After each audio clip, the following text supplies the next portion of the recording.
And could we start with a rousing song? Would everyone please rise? And Alan Burns, our music master, there you go. Hey, I'm selecting a song today that kind of reminded me in many ways about the Rotary Fellowship and the environment, or economic environment that we're entering into here. So we're going to sing it with gusto. Oh, you ain't got a barrel of money, maybe ragged and funny, but we'll travel along, singing a song, side by side. That's key. Don't know what's coming tomorrow. Maybe it's trouble and sorrow, but we'll travel the road, sharing our load, side by side. Through all kinds of weather, what if the sky should fall? Just as long as we're together, it doesn't matter at all. We've all had our quarrels and parted. We'll be the same as we started, just traveling along, singing a song. Side by side. Hey!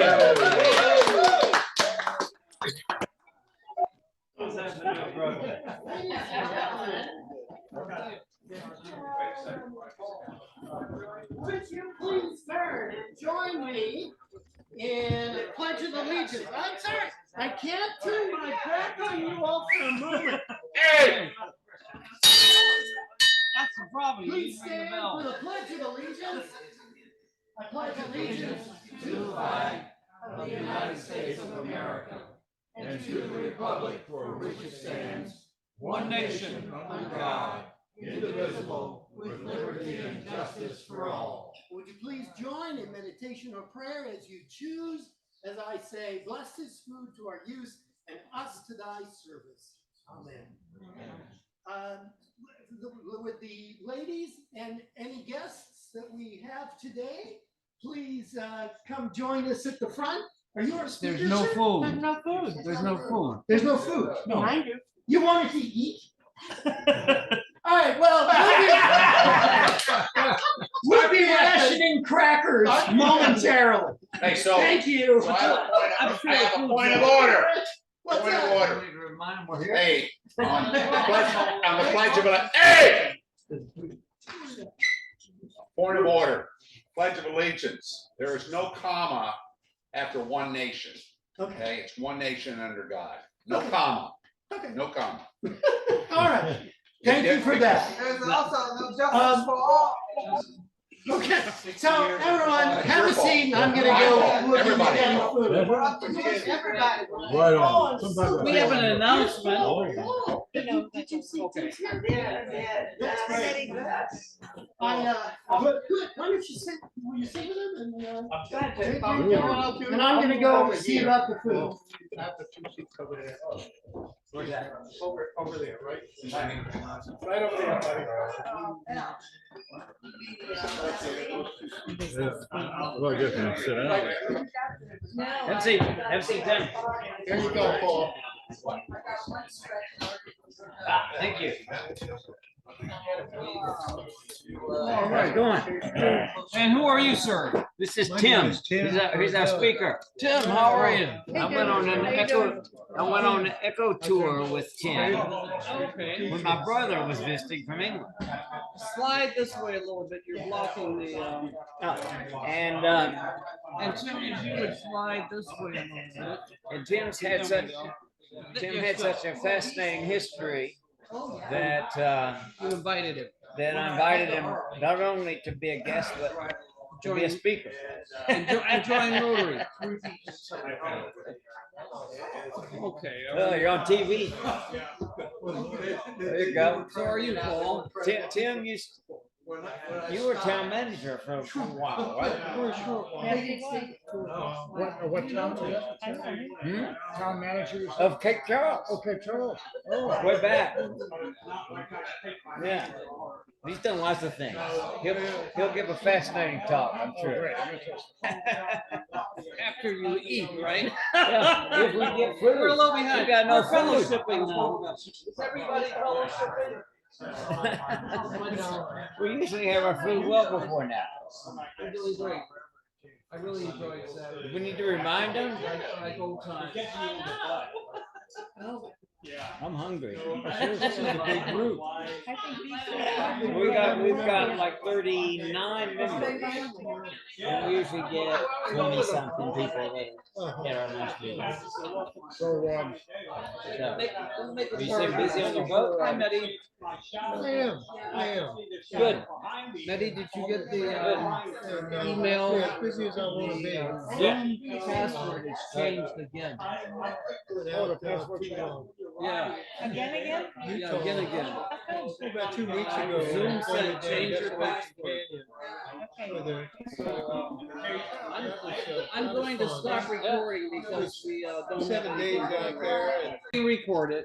All right, welcome. I would like to start the meeting with the Happy Dollars. Do we have anyone here who has anything that they're celebrating? Chuck?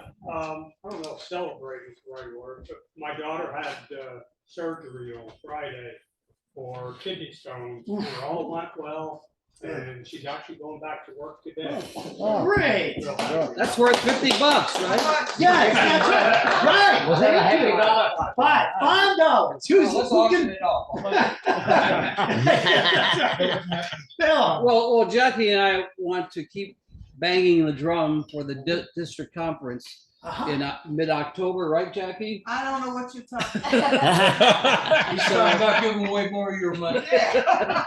So we're happy to the tune of $5 because we're going to have a delightful weekend Good, in Richmond. good.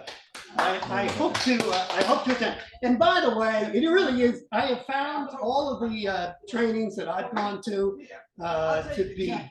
be very helpful. So I hope you'll consider it, and it's a great time to meet up. This isn't the training. This is fun. It's just fun. And the worldwide global president, who is a woman for the first time, will be speaking. That's the first time she's a woman? No. First time speaking. The first time. Woman for the first time. It's, well, you know what I meant. But that's worth the trip alone. So glad we have a copy desk. Man, I thought I left that at the office. Man, okay. Bill, somehow So- we always end up with that new. Yeah. Chuck. Yeah, but I keep coming back, Chuck. Oh, I've got happy dollar. I'm gonna have Hang to. on, Chip's talking. Oh, I'm sorry. $5 happy dollars on behalf of my wife, because I'm selling my probably last motorcycle. Oh, the really cool. Yeah. Oh, I if bought it anyone- today because the guy's coming to pick it up tomorrow. Oh, Is it a Harley? all right, so, no, it is really cool. How happy were you, Chip? Describe it. It's a little, is it electric? No. Okay, but it's just, Yeah, it's outside. You can see it. A all pocket right. bike? it's like an antique Indian. It looks very old. It's a 2018. How happy were you? $5. $5? Ten? Yeah, 20? $5. Never offered. Always offered. Paul's going for 10. Al, you wanted to, I have $5 happy dollars good, Yeah, for it's kind of an odd thing. I took off and hadn't been swimming since Memorial Day, and this morning I went back and I was able to do 1.25 miles in a reasonable time Oh, whoa. without stop, And where was this, at the, here? up the wire only. And, okay, very good, congrats. Anyone, Paul? Yes, I have. I'm gonna have to do 10. That was first of all 5 for my wife because this is her birthday today, and she. I was really happy last year because she got to the Medicare age. So that was good. And but secondly, I'm happy because Tim is here. My brother and I took an eco tour with Tim. A month and a half ago. And we talked about Rotary, and I tried to twist his arm to come to a Rotary meeting, and finally he's here. So Right. happy about that. Happy to have you. That's Chuck. $10. I would like to make a donation, but it's gonna depend on how many members of the social committee are here. Would all of the members of the social committee please stand up? Oh, good. We have our dealers extraordinaire and Ken and Reggie. And Reggie. He's online. Oh, good. So Reggie's here too. And so I'm going to put in $5 for each of you. And I'm going to ask for a round of applause for all of them for coordinating our excellent. It's nice to know we've got, and you would be a great dealer. If we ever have a blackjack special, you know, you're ready to move up from Bokino. I thought it was gonna be because you really kind of forgot about the event. No. But I am happy to put, so I'm down for $20. And Reggie, by the way, not only deserves a whole lot of credit for this, but he is not here because he's kind of starting a new phase in some treatments. And he's done great in the past. We expect him to do great in the future. But for those of you who are inclined, please keep him in your prayers. And we should all be hoping that the doctors receive the guidance they need to come up with the best therapy. Let's see, that's fine. Last, I don't think there's any more happy dollars, unless. Okay, so I would like to pass around a sign-up sheet, and that's real quick. And then I believe Joan would like the floor. So this is, you may have seen this before. Randy Diamond passed this around 2 weeks ago. It is to get volunteers for our mentoring program, not to be confused with anything within the club for new members. This is for school kids and will probably involve some appearances either before classes or career fairs or that sort of thing. So I'm gonna pass it around. And by the way, although I'm a little bit vague on the details, I think the details actually are vague, and they're still kind of putting it all together. Dave, is that a fair way to describe it? So if you have particular talents or you have particular preferences, how you do this, they're interesting. So would you please pass that around? And I'm gonna pass. And Joan, you wanted some time? Yes. Good. Please feel free to talk until we have pizza. Okay. Two, Reggie and Diane. Very good.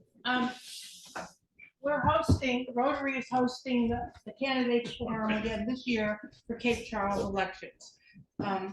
The candidates forum date has been set at October 19th. It's a Wednesday night. It's a little bit more than a month from now. And in the past, we've had it from 6 to 7:30, but we have 6 candidates this time, 4 for town council and 2 for mayor. So we have 8.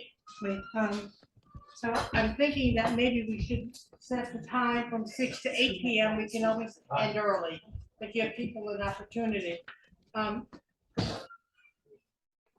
The last candidate forum that we sponsored, we had a timekeeper who was Paul Strong. We had a question collector from in-person audience who was Alan Burns. I was doing question collection from Facebook Live and email. Reggie was doing question collection from the Rotary email address. And I think Al Pascal and Stan Plowden were doing question vetting for questions at the candidates forum itself, to make sure that there were no offensive questions, there were duplicates, things like that. Bill Payne was our free safety.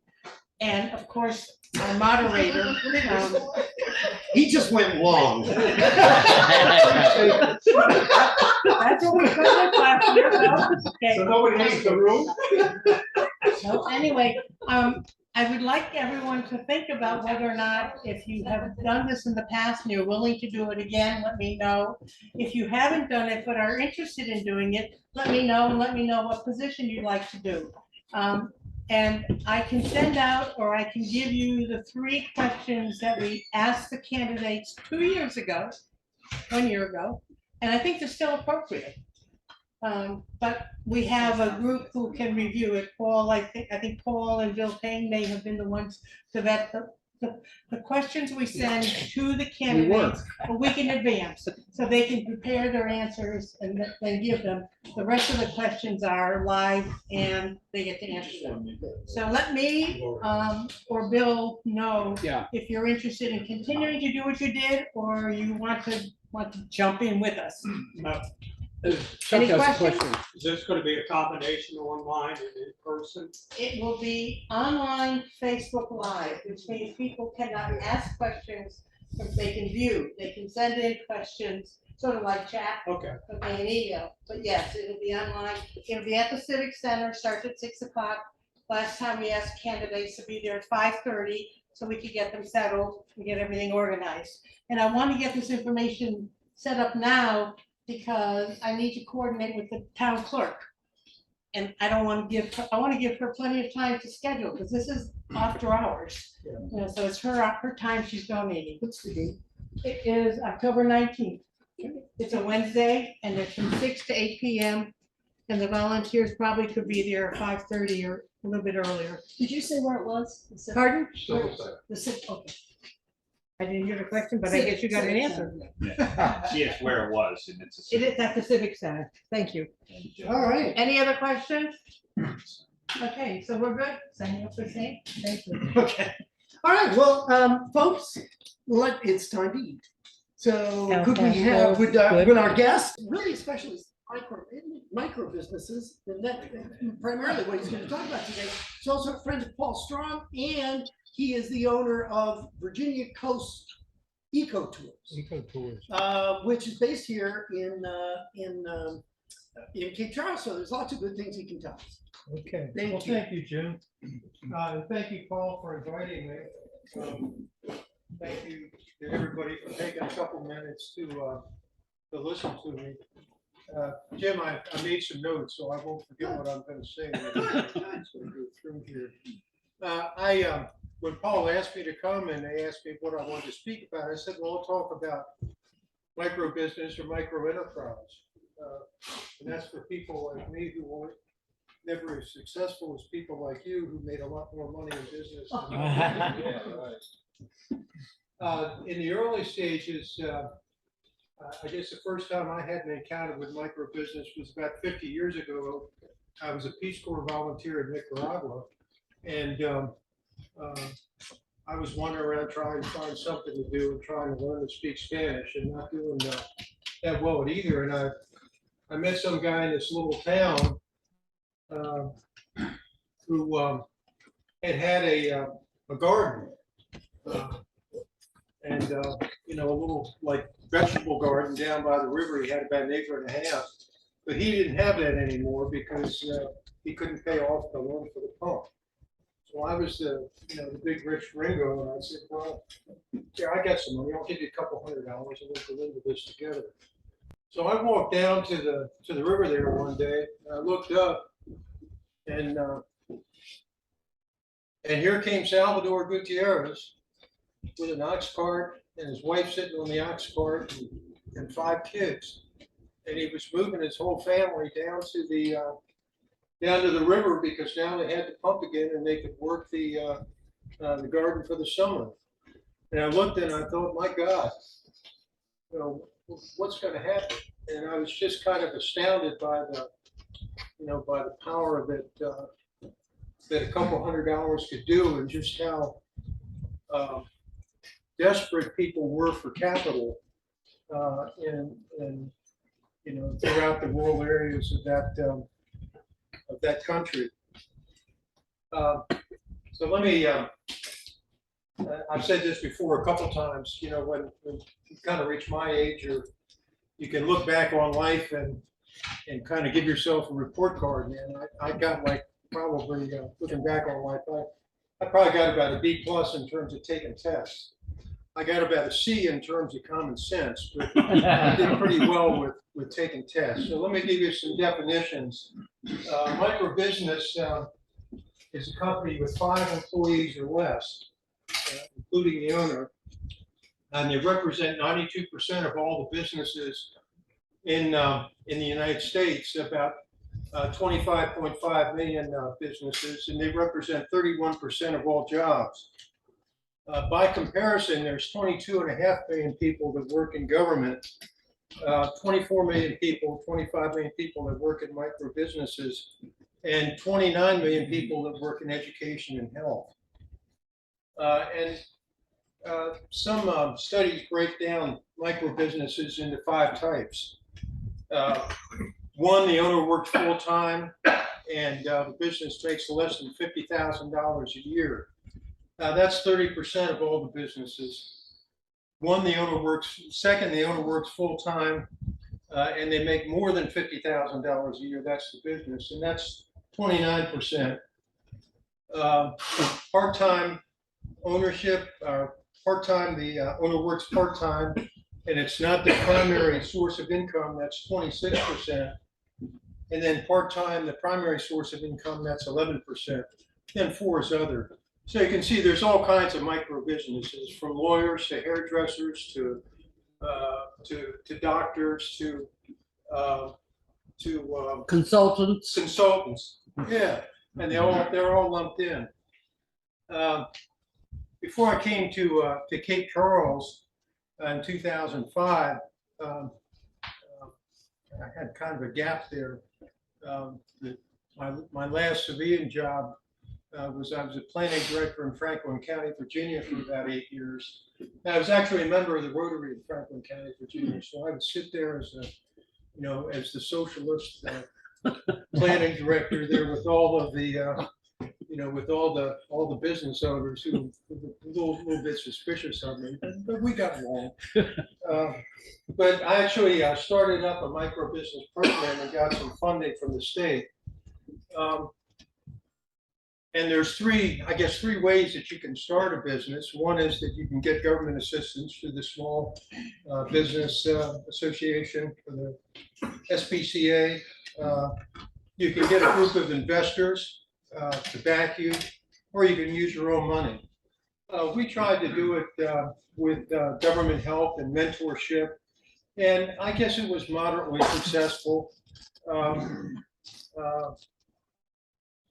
I think, as we all know, when you do something through government, sometimes it kind of lacks the spark and imagination.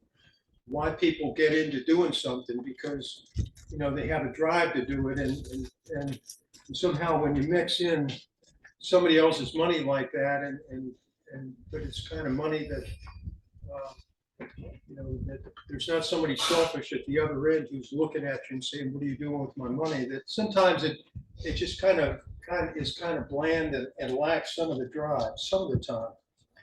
I know my son Andy, after he got out of the Marine Corps a couple of years ago, he used the GI Bill to go to Wharton School of Business at University of Virginia. And kind of the template they taught him, if you wanted to start a business, you go around and you find a group of investors and you get them to raise some capital.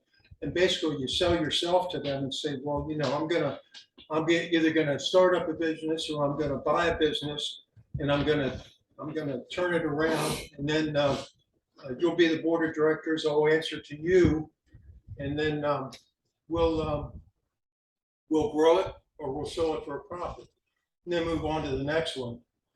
And so he started that, and he's now he actually reached the point with his business where he said, wait a minute, do I want to get a group of investors and work for somebody else? I'll just go one step down, one step smaller business, and I'll fund it, myself through personal savings. I'll go to the bank and go to the SPCA and get a loan. And so that's what he's done. And he's now, if you were a parent in Northern Virginia and had a kid who wanted to have a memorable birthday party, you would call up Astrodrome to DC, and these guys would deliver a bouncy house to you, and for 2 hours all your kids between 5, 6, 8, 9, 10 could get inside that bouncy house and just go crazy, and then they'd pick it up. So he's been doing that for 4 years, and he's probably at the stage, which is kind of amazing, of actually taking his business to the point where he's got some growth. He's showing a profit. So the 4 stages, you start up and they say the first 2 or 3 years, you don't make any money. Then at some point after about 3 years, you reach a break-even point. And then 4, 5, or 6 years, you become stable and you can generate a profit. And then you have the choice. You can keep going, you can grow, you can try and grow your business bigger, you can take on, subsidiaries, you can branch out, increase your market area, or you can sell it. I don't know what Andy will do. I kind of keep encouraging, why don't you just keep doing what you're doing, but that's probably just something about, age and outlook on life. In terms of why people start micro businesses, in terms of motivation, it's kind of interesting. 61%, they say, the survey that was done, 61% are dissatisfied with corporate life. They just dissatisfied with working for a corporation. You don't want to do it anymore. A lot of those are highly skilled people and probably, very intelligent people and good entrepreneurs. 47% say, well, I started a micro business because I wanted to be my own boss. 31% said, I started this business because I wanted to pursue my passion, what I wanted to do in life. 23% started the business because they were laid off. Another 23% started the business because they're not ready to retire. And some people had more than one reason. That's why the numbers say that. And then 21% said, well, opportunity knocks. I had a chance to do this and it looked good, so I did it. Then 14% had some other reason. In terms of profitability, 65% of businesses, micro businesses, are profitable, and 35% right now, just in general, are unprofitable. And you have to remember that a startup business, it usually takes 2 or 3 years before you hit a point where you break even. This is what I found interesting in terms of happiness. If you you measure success by fulfillment or happiness. 5% of business owners, small business owners, micro business owners said they were very unhappy. 10% said they were somewhat unhappy. 10% were just kind of neutral. 36% were somewhat happy, and 39% were very happy. So kind of when Jim said to me, well, I think he was asking himself, what am I going to say about this guy? He said, well, so are you attached to a corporation? You teach other people, you do this, you do that, or, bigger is better. I could kind of see it. I kind of felt like saying, well, Jim, I'm very happy. That's kind of the reason. And I guess I'll end up by, just a kind of a little bit of a sermon. About 110 years ago, a man named Andrew Carnegie was arguably the richest man in the United States, probably one of the richest men in the world. He had made his money in the steel business in Pittsburgh and then sold it all.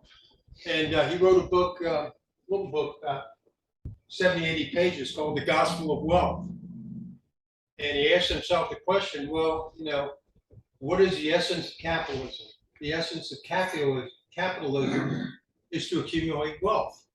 That's why you get into the game. You get in the game and you're competitive and you do it to be better than anybody else. And the sign of your success is that you create wealth and you accumulate wealth. And then he asked the question, well, each of us are faced with our own mortality. What are you going to do with it? Once you get all this stuff, what are you going to do with it? Well, you got 4 choices.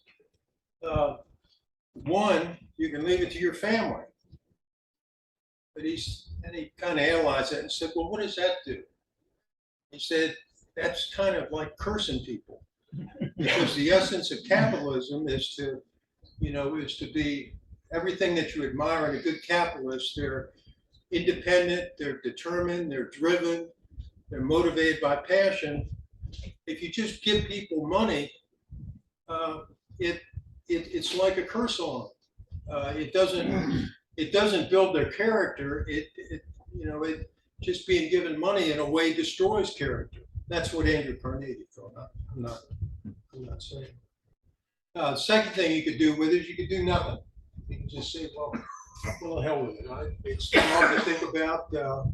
When I'm gone, and they'll sort it out.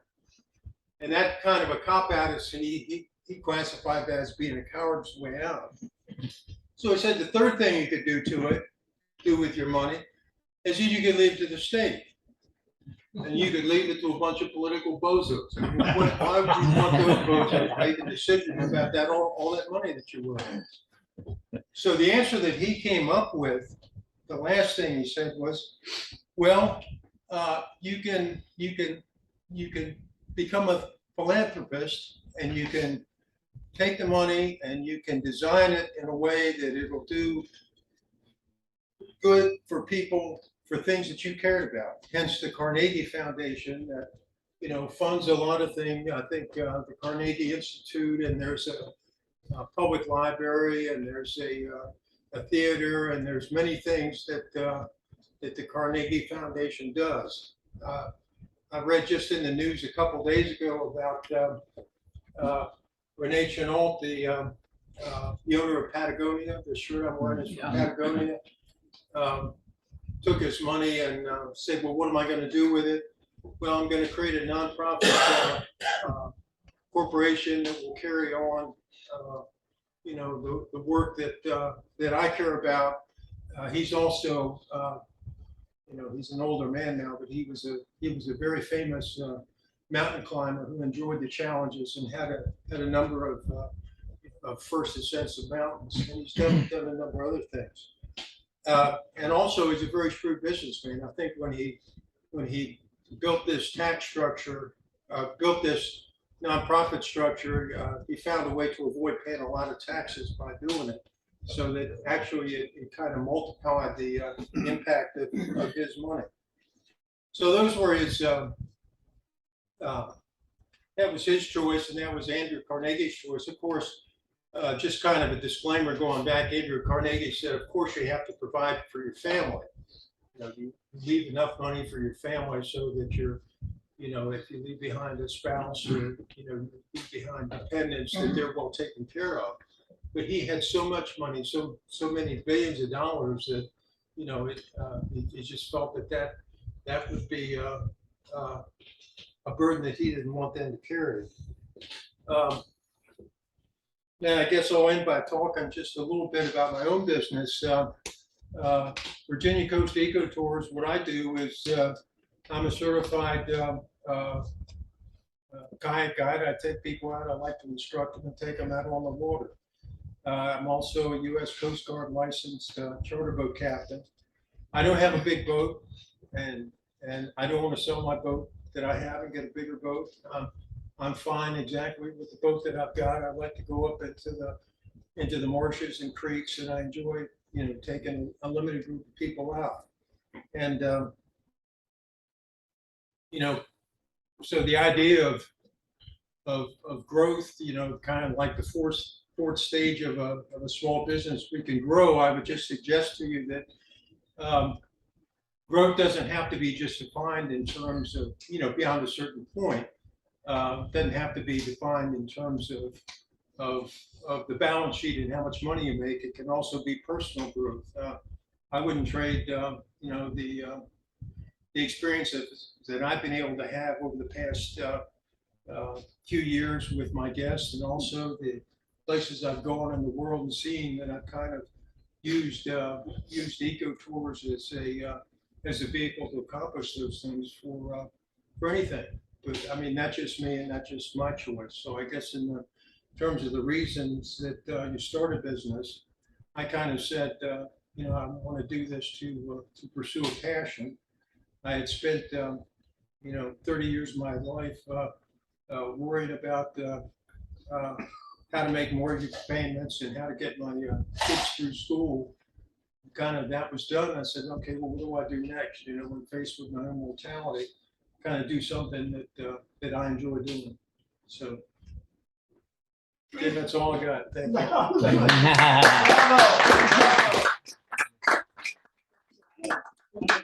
Let's go over here. On the table there. Tim, I just want to show you this book. Your name will appear in a little plaque here on the cover. The club has made a donation to the Literacy Council. This is kind of the graduating book for 5-year-olds who are finishing their it's a picture book giveaway program sponsored by Dolly Parton. And so we purchased the books, and they're kind enough. We'll make sure your name is in there and acknowledgement of your service today. And it'll go up to help educate a 5-year-old somewhere in Northampton or Accomack County. Thank you. Great. Thank you very much. Question. Yes. Yeah, sorry. real quick question.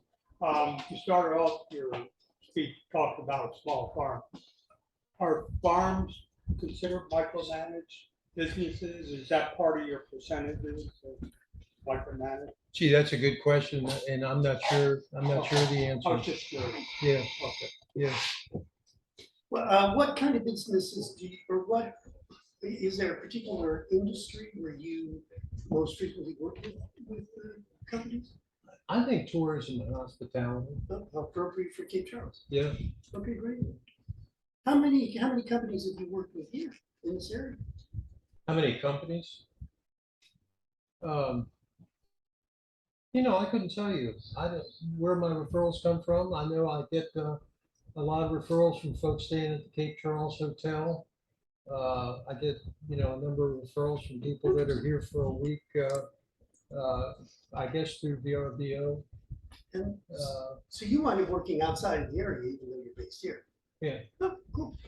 Oh, Well, yeah. listen, thank you very much, and it's nice to hear of another successful micro business. All right, would everyone please stand for the Rotary Pledge?